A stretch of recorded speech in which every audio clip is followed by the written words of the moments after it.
December 15th, 1989. Miles above the Alaskan wilderness, the KLM Airlines Boeing 747 had an unexpected failure of all 4 engines. The cockpit was filled with smoke, and the pilots were feverishly trying to restart the engines as their aircraft started to descend toward Earth. Whether they could restart their engines in time to avoid colliding with the mountains below would determine the fate of all 245 persons on board. This is the Flight 867 tale of KLM. On December 15th, 1989, at slightly after 2:30 in the morning, KLM Flight 867 took off from Amsterdam Schiphol Airport. With a refueling stop in Anchorage, Alaska, it was headed for Tokyo, Japan's Narita Airport. This flight was being conducted aboard a brand new Boeing 747-400. 1989 saw the launching of the 747-400, which at the time was the pinnacle of aviation technology. It was designed to be a more sophisticated replacement for the 747, 100, and -200, with a glass cockpit that had 6 screens in place of the numerous analog dials found in the cockpits of the earlier models. In addition, the flight engineer's duties had been automated, allowing a captain and a first officer to operate it as a 2-person crew. During this flight, Karl van der Elst, a 51-year-old, was the captain. Despite having flown for slightly over 13,000 hours, he only had a little over 100 hours on the 747-400 at the time due to its recent development. This flight had 2 first officers, Walter Verboom, who was also in his 20s, and Imai Fisher, who was 27 years old. Traveling north and climbing across the English Channel, the crew covered 7,000 kilometers to reach Alaska. Deep beneath the Earth's crust, thousands of miles away, disaster was developing. The previous day, a small volcano in southern Alaska erupted, sending smoke and ash plumes far into the atmosphere. Although it had ceased erupting on the day of the trip, the crew was nevertheless informed about its potential for eruption, that as they got closer to Anchorage, the volcano might erupt once more. The pilots knew full well that volcanic ash might be dangerous, since 7 years earlier, during a nighttime over Indonesia, a British Airways 747 had come into a cloud of volcanic ash, and all of its engines had failed. That flight's crew was able to restart its engines, but not before they had lost thousands of feet of height and almost crashed into the ocean below. Jet engines are suffocated by volcanic ash, which should be avoided at all costs. The flight proceeded normally, with one exception. The crew was informed throughout the cruise that the nearby volcano had erupted once more, and that they would need to steer clear of the ash cloud as they got closer to Anchorage. It was fortunate for the crew that they were flying during the day. They wouldn't be able to see the cloud of ash through the windshield at night, because weather radars can only detect water droplets and not microscopic particles of ash. Volcanic ash cannot be seen on them. The crew started their descent into Anchorage 11 hours after departing Amsterdam. They could not tell if the clouds in front of them were made of volcanic ash. They didn't have the most recent information regarding the location of the ash cloud, and the Redoubt volcano was roughly 250 kilometers distant. The first officer made touch with Anchorage air traffic control as they descended through 26,000 feet. Soon later, The situation drastically deteriorated. The plane subsequently descended into cloud, and the pilots soon recognized they had flown into volcanic ash as strange fumes began to fill the cockpit.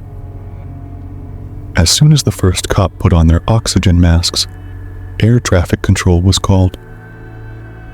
In an attempt to escape the ash cloud, the captain turned the engines to maximum thrust and began a swift ascent. Although the crew was unaware of it, using the full engine thrust will only make things worse. The extraordinarily high temperatures of the engines melted the ash that entered them as the aircraft passed through the cloud of ash, transforming it into glass. The engines were choked by the jammed, molten ash. Air-starved, the engines lost their ability to ignite gasoline, causing them to all burn out quickly. When the engine failed, the airplane descended quickly. The absence of engine power also meant that the flight instruments were not powered by electricity. As a result, the instruments in the cockpit briefly went dark and converted to standby power.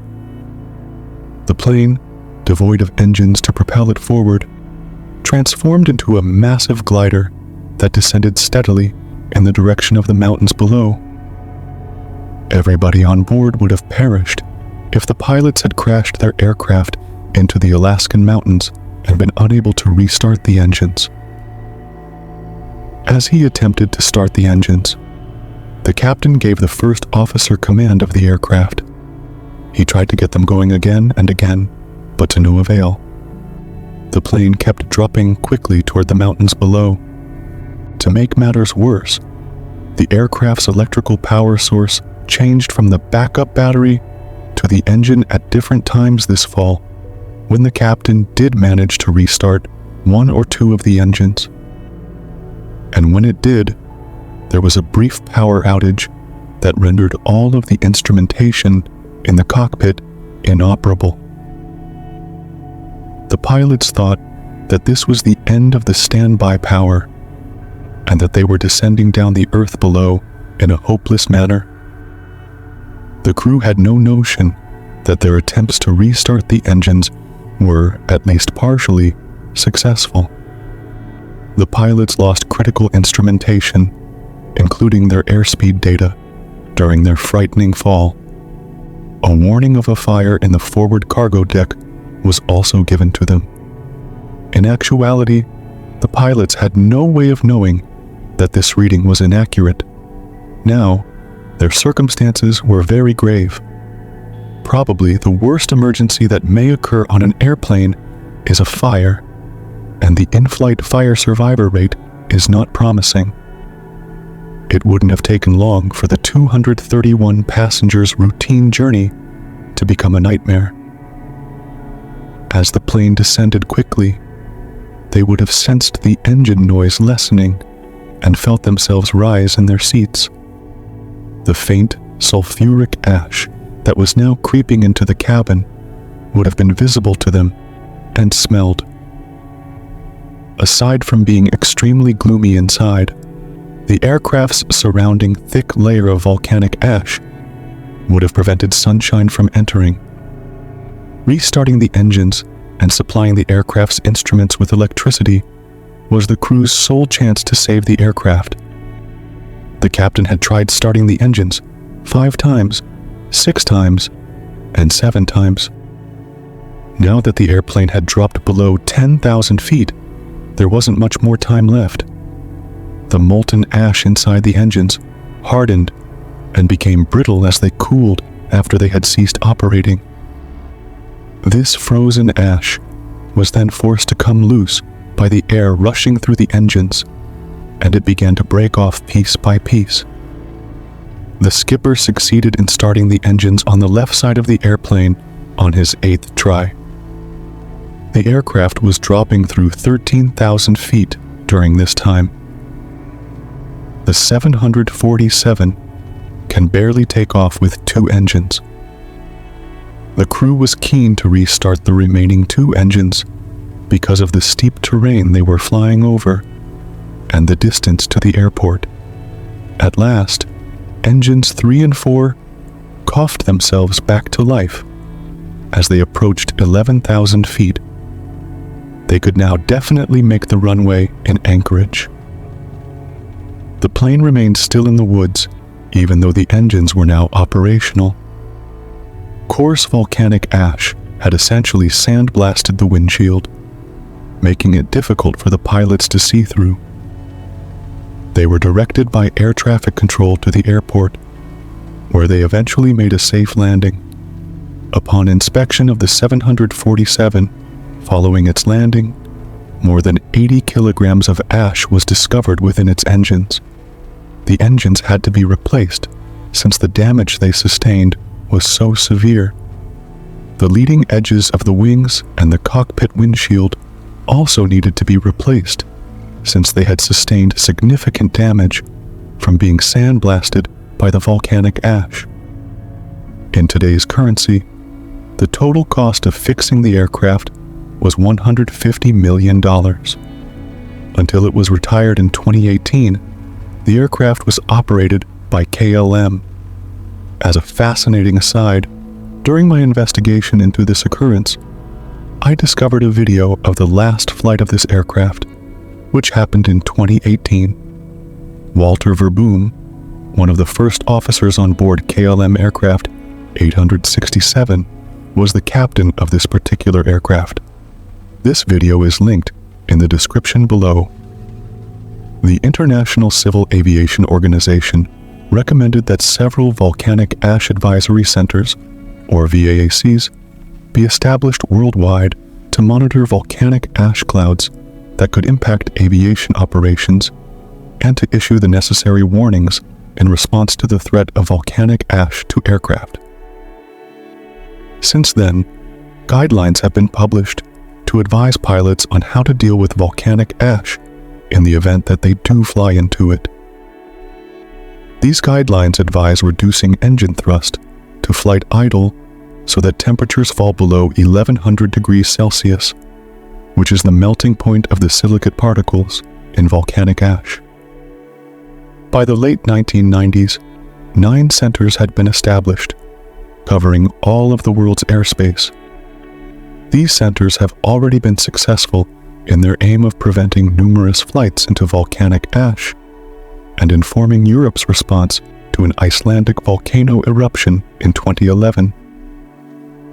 Ash can adhere to engine parts and obstruct the airflow required for combustion if it is unable to dissolve.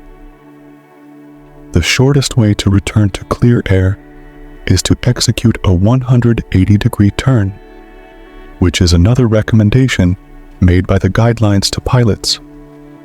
It's still incredible that there were no casualties or fatalities from the KLM event, but it might not have been as bad if these recommendations had been known about and followed at the time.